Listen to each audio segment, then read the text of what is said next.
How to properly send a PayPal invoice. First, we click on Create an Invoice over here. Now we need to create the customer's profile that we want to send the invoice to.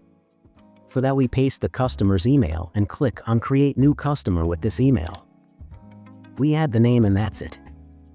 Now, let's add the item the customer is paying for. I already have a couple of items here, but you can always create a new one. So, let's click on Create New Item. First, is it a good or a service? In this case, we are going to leave it as a good. Now, let's give it a name. Mentorship, for example. And for the price, let's say $50. If you click here, you can add further information to your item, like tax information, maybe a discount you have in place, or the item date, in case the item has an expiration date or something like that.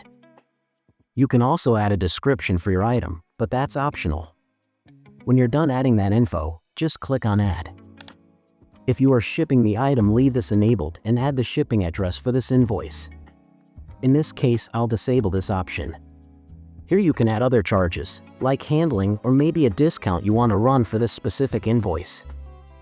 And over here you can edit the payment terms. Here you can allow partial payments with a minimum due, and also allow tips from your customer.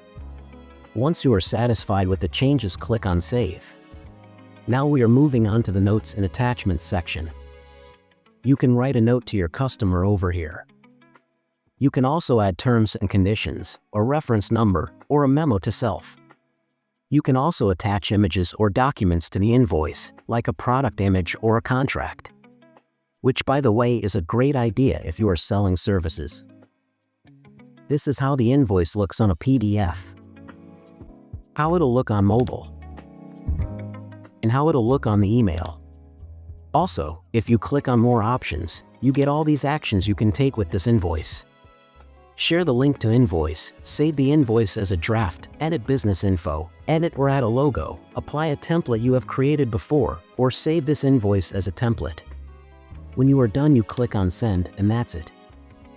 From this window, you'll be able to share the invoice with a link.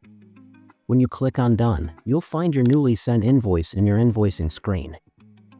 I hope you found it useful. See you soon.